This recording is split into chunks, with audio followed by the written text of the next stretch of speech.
Long ago, in the misty highlands of a distant kingdom, there lived a humble shepherd named Elias. He tended his flock in the shadow of an ancient castle, his days spent in quiet harmony with the land. Though wise in his own way, Elias rarely spoke of his thoughts, and the townsfolk often mocked him for what they perceived as simplicity. One autumn morning, the kingdom's young duke, Stephen, disguised himself as a traveler and wandered through the valley.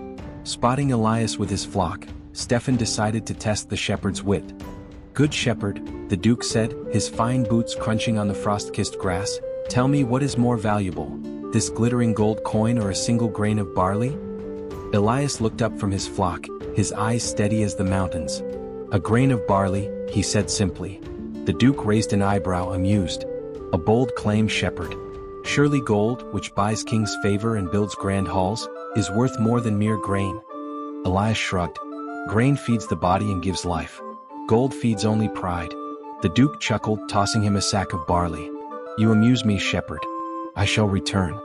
And so, every week, Stephen visited Elias, always asking the same question and receiving the same answer. "The barley is more valuable," Elias would reply, and the duke, entertained by what he thought was naivety, would leave a fresh sack of barley.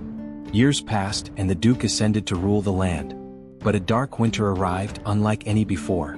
Crops failed, rivers froze, and famine gripped the kingdom. Desperate, the duke sought help, but even his coffers of gold could not buy what no one had: food. It was then he remembered the strange shepherd and his endless faith in barley. Clad in a heavy cloak, the duke rode through the biting winds to Elias's hut. There, he found Elias by the fire, surrounded by bags of grain, jars of preserves, and thriving livestock. The shepherd greeted him warmly and offered him a seat.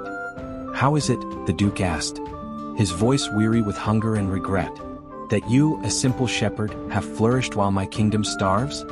Elias smiled and gestured to the sacks of barley stacked high in the corner. "Your grace, each week, when you laughed at my answer and gifted me barley, I saved it. I planted what I could, harvested more, and stored it for winters such as this. Gold may buy a fleeting feast, but grain ensures many meals. What you thought foolishness was merely foresight." The duke was humbled by Elias's wisdom. With the shepherd's help, the kingdom's starving were fed, and Elias shared his knowledge of preserving and planting for the future. From that day on, the duke ruled with greater care, often visiting the shepherd for advice. In time, the tale of Elias and the golden grain spread through the land, passed from hearth to hearth. It reminded the people that the simplest truths often held the greatest power, and that wisdom, like a seed, flourished best when nurtured with patience and care.